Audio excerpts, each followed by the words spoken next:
Bom dia pessoal, eu sou Henrique Azobel e bem-vindos à primeira videoaula da série de Sinais 2. Vamos começar agora com uma pequena revisão dos conceitos de sinais 1 com o primeiro vídeo. Então vamos falar primeiro de sinais discretos, contínuos e digitais. A gente tem os sinais contínuos e todos esses aqui são representados em função do tempo nessa matéria, tá? Aí a gente vai ter aqui o eixo de baixo, o tempo. O sinal contínuo é uma função, praticamente. Aquelas funções matemáticas que a gente vê. Pode ser sinoide, pode ser unitária, mas enfim, contínuo. A diferença desse para o discreto é que o discreto é pontual. Ele ocorre normalmente em valores inteiros ou em intervalos determinados, não necessariamente inteiros. Mas vale ressaltar que esses dois sinais aqui eles têm o eixo vertical real. Isso quer dizer que o discreto, especialmente o discreto que muitas vezes se compara com o digital, ele é diferente na verdade, porque esse eixo aqui é real, enquanto no digital o sinal sempre vai ser binário, ele sempre vai ser ou 0 ou 1. Nessa matéria a gente calcula muito a energia de um sinal. Isso se dá por essa formulazinha de integral aqui. Se a gente quiser a energia de um ponto a outro do sinal, a gente escolhe esses pontos, por exemplo, se a gente quisesse a energia desse sinal aqui, sei lá, vamos dizer do ponto 0 ao ponto 1 tempo, a gente faria integral e a energia seria essa área aqui, tá?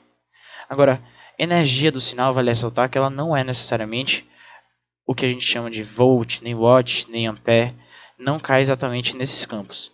Isso determina, na verdade, a força do sinal, porque se a gente tivesse, por exemplo, um sinal que é, vamos ver aqui, desenhar rapidinho, um sinal que é tipo assim, que ele vai de 0, 1, 2, ele chega aqui em 10, ele vem para cá e desce.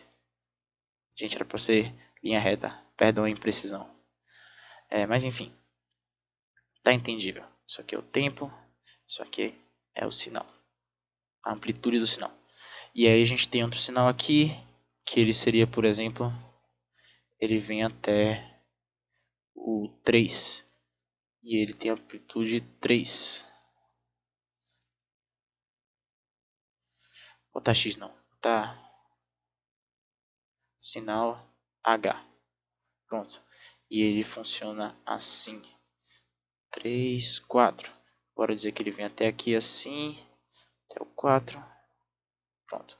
Isso aqui, obviamente, está fora de escala. O 10 está na mesma altura que o 4, no eixo vertical. Mas uma coisa que a gente percebe é o seguinte. A energia do sinal ela é a área. Se calcula com integral, então a energia do sinal ela se dá pela área. Percebam que esse sinal aqui ele chega até o 10, mas chega até o valor 10 de amplitude, mas ele só vai até o tempo 2, enquanto esse aqui vai até o tempo 3, só que só chega até o 4 de amplitude. Aí a gente pode se perguntar qual é o sinal mais forte? Bom, é com energia que a gente vê isso, tá? Para isso que serve esse cálculo, dentre outras coisas. Bom, voltando. A gente tem aqui o cálculo da energia e vamos fazer esse cálculo aqui, beleza? Vale ressaltar que o sinal ele é sempre elevado ao quadrado, tá? Nos cálculos, independente do sinal ele ser contínuo, que é essa parte aqui. Isso aqui é energia de sinal contínuo, isso aqui é energia de sinal discreto. Perceba que um sinal contínuo você pode fazer integral, enquanto o sinal discreto vai ser a soma dos pontos. Por isso que tem aqui o somatório de n1 a n, de todos os pontos de x de n.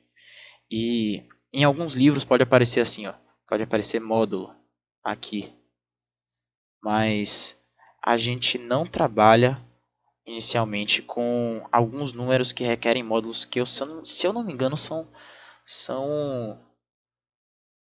os imaginários, eu acho, que a gente não usa a princípio. Então não precisa do módulo. E como a gente não trabalha com esses números que requerem um módulo, a gente pode deixar sem. Não vai fazer diferença pra gente. Porque já está ao quadrado, ele já vai estar rebatido. O que quer dizer rebatido? Falando, por exemplo, de um sinal assim, que seja um sinal de seno. O que vai acontecer é que a área dessas duas partes aqui vai ser contada, de cima e de baixo. Diferente de uma integral de uma função qualquer, quando você calcula a energia, quando você calcula a energia de um sinal, a área abaixo do eixo horizontal, ela não se subtrai da área de cima, porque é energia de qualquer jeito, né? Mas enfim, vamos lá. Um exemplo de cálculo de energia de sinal contínuo. Pronto. A gente tem aqui, escolher branco, vamos lá. A gente tem aqui o sinal que é O elevado a menos 2t vezes o sinal degrau. Esse sinal degrau ele vem aqui, pá, multiplicado. E esse sinal aqui ele tenderia ao infinito aqui, a partir do eixo, a partir da parte negativa do eixo horizontal. Só que como ele está multiplicado pelo degrau, que o degrau seria todo zero na parte negativa do eixo horizontal e passa a ser 1. Depois desse eixo ele não muda, mas para cá ele passa a ser zero porque ele vai estar sempre multiplicado por zero. Aí, na fórmula, a gente teria que usar o quê? Para calcular a energia infinita desse sinal. Se a gente quisesse calcular só essa parte aqui, seria só pegar essa integral, colocar, sei lá, de 0 a 2, e a gente faz essa continha aqui, tá? Mas vamos calcular a energia infinita do sinal. Pra vocês verem uma coisa. A gente vai pegar essa área toda aqui, tá? Não vamos calcular de 0 a 2, vamos calcular a energia infinita. Para isso a gente pega de menos infinito a infinito aqui o sinal. A gente pode, entre aspas, ignorar essa parte aqui, né? Porque na verdade o sinal é menos 2t vezes 1. Então, acaba sendo a mesma coisa tirar esse 1 aqui. Aí a gente vem aqui, faz a integral, eleva ao quadrado, e a integral vai dar 1 sobre 4. Por que tem um zero aqui, ao invés do infinito? Do menos infinito, no caso. Porque o sinal ele vai ser zero antes do t igual a zero. Tá? Então, como essa parte não vai fazer diferença na integral, tudo certo. A gente pode considerar esse menos infinito aí como zero. Tá? As fórmulas elas podem ser levemente manipuladas, justamente para a gente poder fazer a conta de um jeito mais rápido, mais fácil. Aí, fazendo o cálculo, vai dar que a integral é menos 1 sobre 4 vezes o sinal. Tá? Porque, bom, olha quando você tira a integral, fica essa parte aqui invertida e tal. E é isso. Temos que o resultado é 1 sobre 4. Está aí o cálculo da energia infinita do sinal. Se quiserem dar uma pausada para olhar, fiquem à vontade. Agora vamos ver a energia de um sinal discreto. A gente tem o sinal x de k igual a 1 meio elevado a k vezes o unitário de novo. O unitário é a mesma coisa, tá? Esse sinal aqui ele tenderia ao infinito no campo negativo, porque 1 meio ia inverter, ia crescer, crescer, crescer. E aqui no k positivo o sinal ele decresce infinitamente. Mas tendo o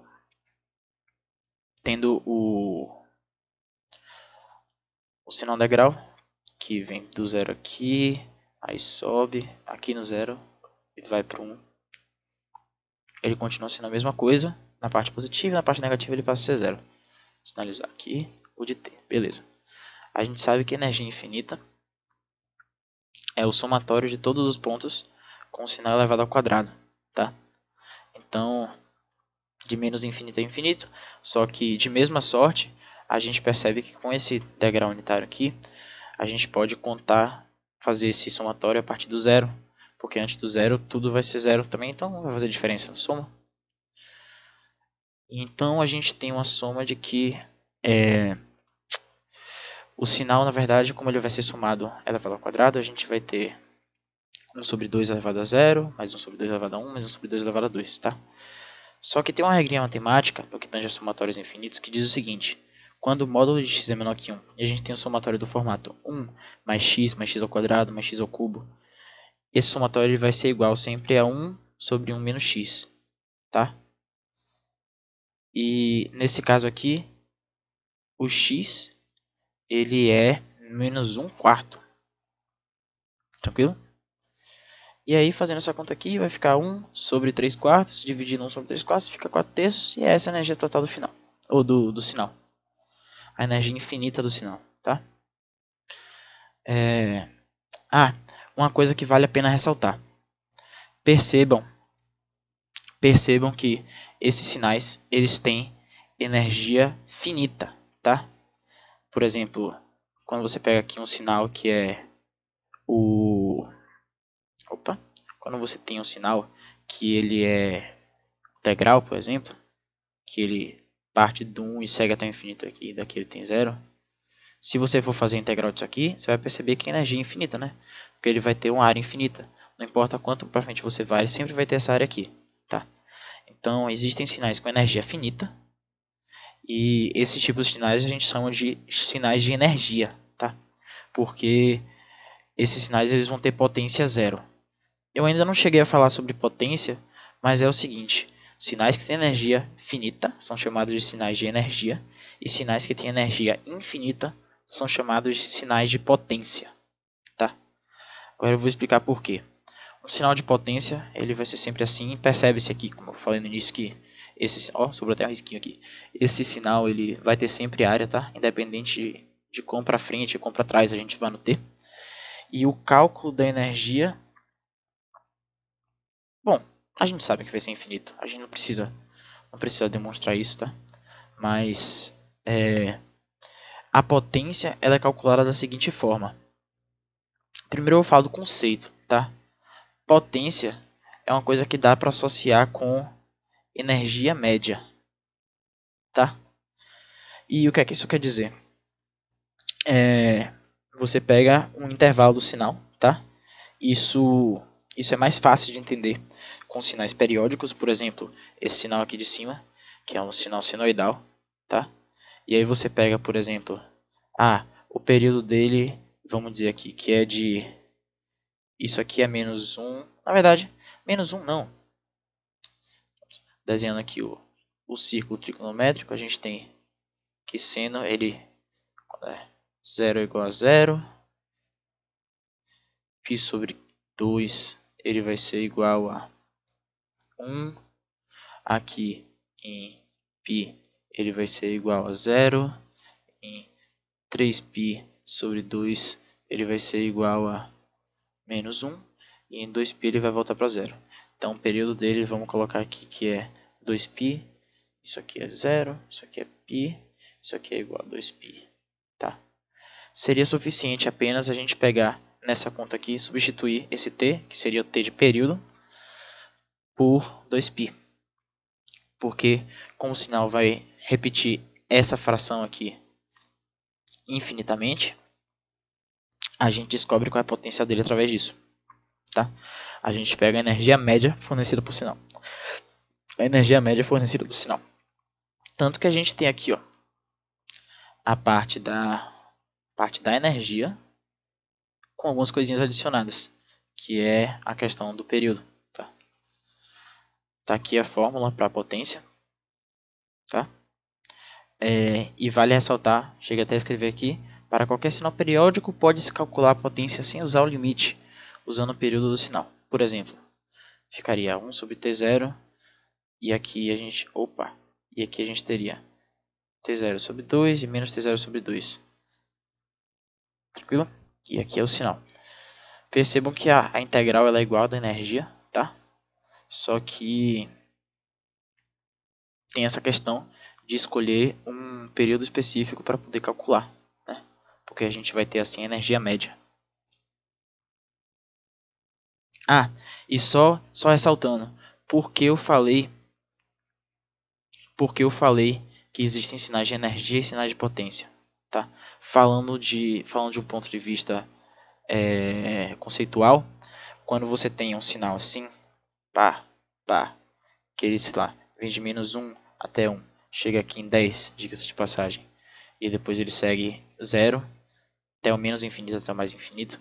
Se você pegar a energia média do mais infinito ao menos infinito, ela vai tender a 0, ou seja, a potência do sinal vai ser 0, porque ele vai ter nada desse lado, do menos infinito até o infinito ele vai ter nada, e aqui ele vai ter um tiquinho de área, ou seja, é um sinal que tem energia, mas não é um sinal que tem potência, porque potência se refere à energia infinita média, e esse sinal não tem energia infinita média.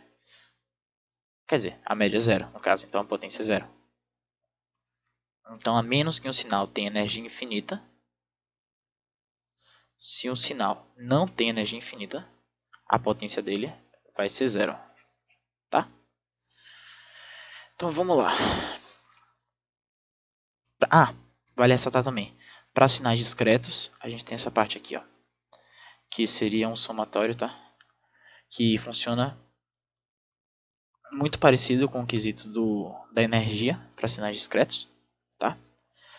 E esse 1 aqui ele acaba sendo relativamente relevante na conta, é só para se seria para se o período for zero de um ponto de vista conceitual, mas eu não vou entrar nisso não. É isso que a gente precisa fazer para uma revisão rápida, saber para uma revisão rápida. Agora vamos ver esse exemplo aqui. X de t é o cosseno de t, e aqui a gente já tem no gráfico o sinal de x de t ao quadrado, tá? Que é o que a gente vai usar. Aí a gente consegue perceber que o período disso aqui é π, tá? Porque apesar de o período de uma função cosseno de t ser 2π, com o sinal elevado ao quadrado, percebe-se que ele volta para o mesmo estado daqui até aqui. Normalmente ele iria o quê? Ele faria assim e voltaria. Aí seria esse aqui. Perdão. Ele viria para cá, depois ele viria para cá. E ele terminaria aqui em 2π. Mas tendo o sinal elevado ao quadrado, é diferente a história. Aí a gente tem a energia infinita do sinal, que vai dar infinito, óbvio, porque ele é um sinal periódico, não vai parar de se repetir. E aqui tem a questão da potência infinita do sinal. Lembra como eu falei que a potência é a energia média? É o jeito mais fácil de entender a questão da potência do sinal, tá? Porque a gente pega aqui, a gente pode pegar daqui até aqui, por exemplo, entendeu? Que seria de menos π sobre 2 até π sobre 2, ou de 0 a π, daria no mesmo a conta, tá? Que é o período do sinal. Aí a gente vai pegar aqui, sendo o período π, a gente vai pegar essa equação aqui e substituir, tá? Aí ficaria 1 sobre 2 vezes π sobre 2, com π sobre 2 aqui, menos π sobre 2 aqui, tá? E aí a gente vai ter a resolução da integral aqui, e a gente vai ver que a potência do sinal é 1/2. E é isso. Vale ressaltar isso aqui também, ó. Como é um sinal periódico, a conta ela só precisa ser feita em um período, que ele vai se repetir.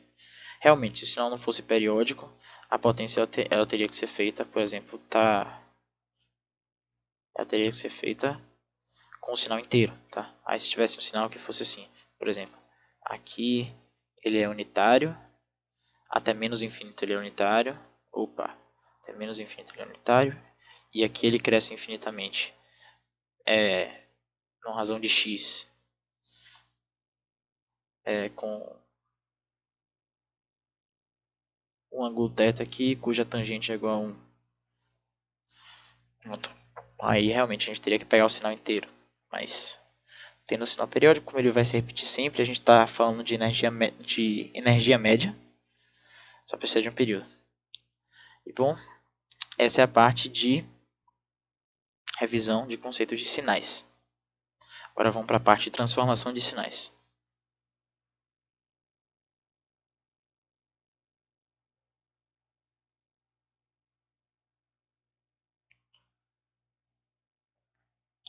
Deu quanto tempo?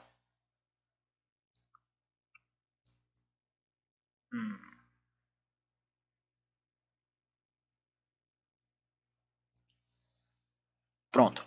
Voltando aqui para a parte de tratamento de sinais, a gente vai falar de adiantamento de um sinal, atraso, reflexão, rebatimento, mudança na escala do tempo e multiplicação do sinal. Tá? É mais ou menos dessa forma aqui que um sinal vai ser alterado. Tá? Quando a gente fala de uma alteração dentro do argumento do sinal, que o argumento seria a variável com a qual ele trabalha, tá? Que seria só o t. Esse t ele pode ser multiplicado e pode ser somado. Tranquilo? E aí, vamos falar de adiantamento. se o sinal, se o argumento ele é somado, o sinal ele vai para a esquerda. É levado para a esquerda porque o jeito que eu gosto de pensar é o seguinte, ele para chegar no mesmo valor, como ele está somado com 1, ele precisa de 1 a menos, entendeu? Então, tipo assim, bora supor, por exemplo, que esse sinal aqui, ele seria, sei lá, quando t for 0, ele chega a 1. Aqui, para o t ser 0, o t tem que ser igual a menos 1. Então, tá vendo? Ele é jogado um pouco para a esquerda. E adiantamento é sobre isso. Tá? Agora a gente tem o atraso, que é justamente o contrário. Quando o sinal ele é subtraído de algum outro número. Ah, esqueci de preencher aqui. Deixei aqui do lado o alfa e o beta, para a gente prestar atenção nisso. O sinal está sendo multiplicado por 1, não está mudando nada. E o beta ele é justamente 1 também. Foi adiantado em uma unidade, o tempo. Deixar aqui. T. Esqueci de colocar. Aí aqui a gente tem, como ele foi subtraído de menos 1 meio, é aquele mesmo papo. O sinal ele chega em 1 em menos 1 meio e vai para 0 em 1 meio. Agora, para o t ser igual a menos 1 meio, para, na verdade, o argumento ser igual a menos 1 meio, o t tem que ser igual a 0. Nesse caso aqui, para o argumento ser igual a menos 1 meio, o t só precisa ser igual a menos 1 meio. Nesse caso aqui, se o t for 0, o argumento vai ser menos 1 meio. Entendeu? E aí a gente vai ter essa jogada para a direita do sinal. Tá? Isso é atraso. Chamamos de adiantamento ou atraso porque quando você soma, as coisas acontecem antes, são jogadas para a esquerda. Quando você atrasa, o sinal é jogado para a direita, as coisas acontecem depois. Aqui o t não está sendo multiplicado, então o alfa é 1. E o beta ele vai ser menos 1 meio. Tá? Agora vamos falar aqui de rebatimento. É quando o sinal ele é somado com alguma constante fora do argumento. Tá? É bem simples de explicar. Basicamente, bora supor que no ponto 0 o sinal vai dar 1. O sinal continua dando 1, só que ele está sendo somado. Então ele vai dar 1 mais 1. Aí, se até o infinito ele continua no 0 depois do 1, agora ele vai continuar no 0, só que no 0 mais 1. E é isso aí. Ele é jogado para cima. Isso é rebatimento, tá? Agora vamos ver a mudança na escala do tempo. Bom, nesse quesito aqui, falando que o sinal x de t em 1 meio, ele chega a 0. Tá? Agora, para o argumento ser 1 meio, quando ele está sendo multiplicado ou dividido, agora finalmente beta vai ser 0. E o alfa ele vai ser outra coisa além de 1, que é 1 meio. Pronto. Agora, para o argumento ser 1 meio, ele poder chegar a 0, o t ele tem que mudar. Logo o gráfico muda também. Tá? Agora, aqui, para o t ser 1 meio, ele pode ser só 1 meio e é isso aí. Porque ele está sozinho. Mas como o t aqui está sendo dividido por 2, o t tem que ser igual a 1 para chegar no mesmo resultado. Tá? Isso aqui é um pouco contraintuitivo, porque quando o sinal ele está sendo dividido, ele acaba se, entre aspas, dilatando no gráfico, porque ele precisa, a variável ela precisa atingir valores maiores para que o argumento da função tenha o mesmo valor. Que no caso, esse argumento e esse argumento eles têm o mesmo valor que a gente está estudando, que é esse aqui, ó, o 1 meio. Só que para esse sinal aqui, quando o argumento dele é multiplicado por 1 meio, ou dividido por 2, como preferirem, agora ele precisa ser 1, e o sinal acaba sendo dilatado. E o contrário também acontece. Tá? Se x de t fosse... Vou até pegar um gráficozinho aqui pra gente. Aqui. Se x de t fosse por exemplo, chegasse em 10 aqui e fosse para 0 em 1 e ele fosse multiplicado para x de 2t, por exemplo, para ele chegar no valor 0, o t dele, quando ele não está sendo multiplicado, tem que ser 1. Então, nesse caso aqui, o t é igual a 1.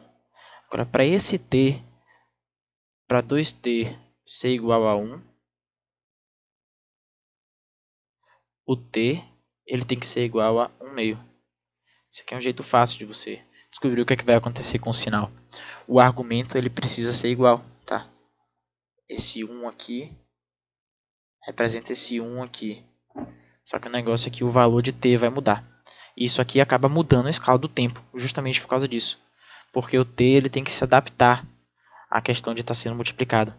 E aqui no gráfico a gente teria o seguinte: como ele está sendo multiplicado, voltando, acaba sendo contraintuitivo. O sinal dividido ele é dilatado, o sinal multiplicado ele é comprimido. E é isso. Vamos falar agora de reflexão. E a gente tem o mesmo ponto do argumento. Tá? Quando o sinal ele é multiplicado por um alfa, que é um valor negativo, menos 1. A gente tem um beta igual a 0 para poder analisar melhor a situação. Quando t for 1, o sinal vai para 0. Então, t é igual a 1. A gente precisa ter também menos t é igual a 1. Então, nesse caso aqui, o t vai ser igual a menos 1. E é sobre isso. Todos os valores vão ser opostos aqui, tá? E o sinal ele é rotacionado, né? Com o centro da rotação sendo o eixo vertical, que seria o eixo da função, tá? O sinal, preste atenção que o sinal ele pode ser multiplicado por um valor que não seja 1, tá? Ele pode ser multiplicado por exemplo, aliás, bom, ele pode ser multiplicado também por menos 1 sobre 2, por exemplo. Ele seria dilatado, ele não viria aqui para... Bom, depois eu resolvo isso. Ele não viria aqui para menos 1, ele viria aqui para menos 2, como a gente viu antes. Ele não só rotacionaria, como ele também dilataria, porque ele foi dividido.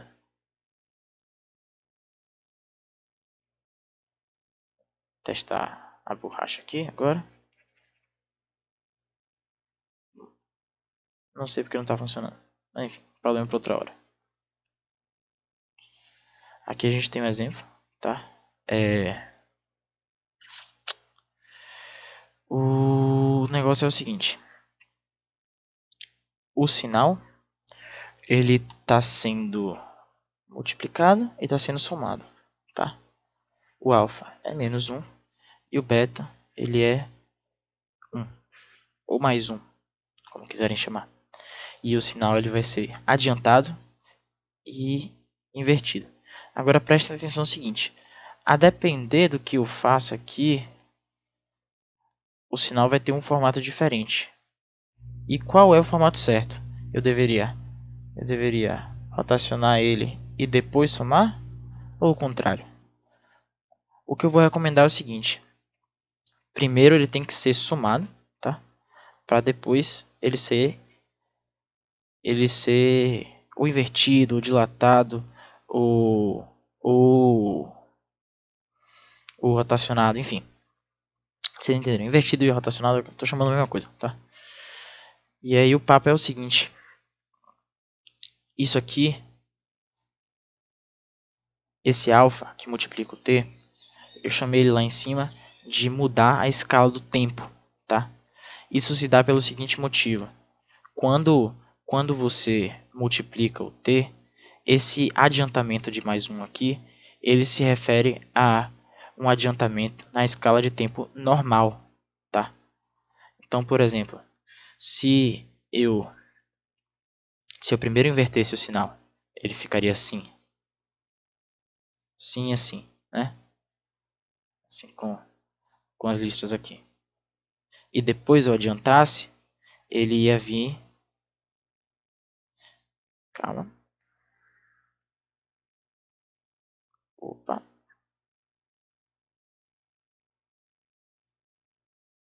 Ele ia vir para cá. Por menos 3. Ele ia fazer isso aqui. Só que isso aqui tá errado, tá? Porque com a escala de tempo foi mudada, ele não pode ser adiantado do mesmo jeito que ele seria se a escala de tempo não foi. Ele teria que ser como o sinal foi. Como o sinal foi multiplicado por menos 1, a escala de tempo também teria que ser multiplicada por menos 1. Ou seja, ele seria atrasado, tá? Agora eu vou fazer do jeito certo. Que é primeiro... Do jeito certo não, que eu recomendo, né? Para evitar erros. Primeiro eu vou adiantar o sinal, tá? Esse sinal aqui é o original. Depois eu vou inverter. Bom, adiantando o sinal ele fica assim, tá? Tudo jogado 1 para a esquerda. E aí depois invertendo, ele fica assim.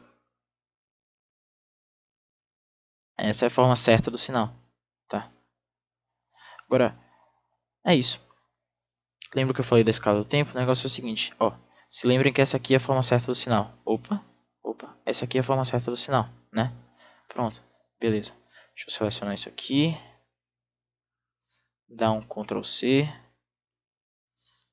Tá? Vocês vão entender daqui a pouco depois por quê. Essa aqui é a forma certa do sinal, tá? Agora, fazer errado de novo, para vocês verem uma coisa. Primeiro eu vou pegar o sinal original, vou rotacionar, tá? Agora, uma coisa que eu posso fazer, se eu quiser aplicar isso aqui, é mudar a escala de tempo do sinal também. Se o t ele foi multiplicado por menos 1, é só multiplicar 1 por menos 1, que foi a mudança na escala do tempo. Multiplica o atraso, o adiantamento, pela mudança na escala do tempo. Isso aqui vai dar menos 1. Aí se a gente aplicar esse atraso, antes era um adiantamento, agora virou um atraso, aqui no sinal, que foi rotacionado, ele vai ficar como? Vai ficar assim. E qual é a forma certa do sinal? Essa aqui mesmo. Tá vendo? Bom, mas enfim, recomendo primeiro atrasar ou adiantar e depois mudar a escala do tempo. Agora vamos ver isso aqui. Tem essa mesma questão aqui nesse sinal, tá? Se esse x de t ele fosse multiplicado por 3 meios e vamos ver ele aqui, 3 meios e tivesse esse adiantamento, primeiro ele vou botar um umzinho maroto aqui, um 2 maroto aqui, menos 1, menos 2, ele teria que ser o quê? Primeiro adiantado, tá? Pega esse sinal aqui, primeiro ele teria que ser adiantado e depois é um isso aqui? É sim. E depois ele seria depois, nossa,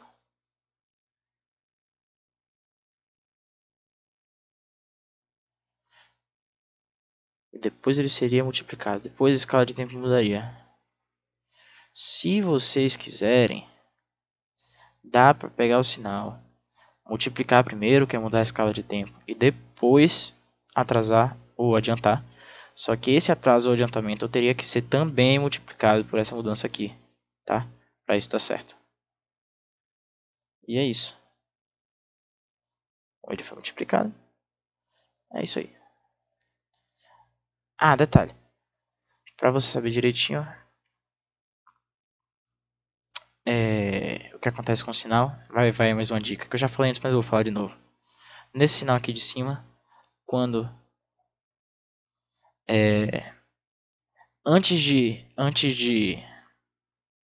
mudar a escala do tempo, quando o t foi igual a 1, ou quando o argumento foi igual a 1, o t vai para 0, né? Aí você tem que pensar que quando nesse caso aqui, quando o argumento foi igual a 1, o t vai para 0 antes de multiplicar. t não, o x de t vai para 0, né?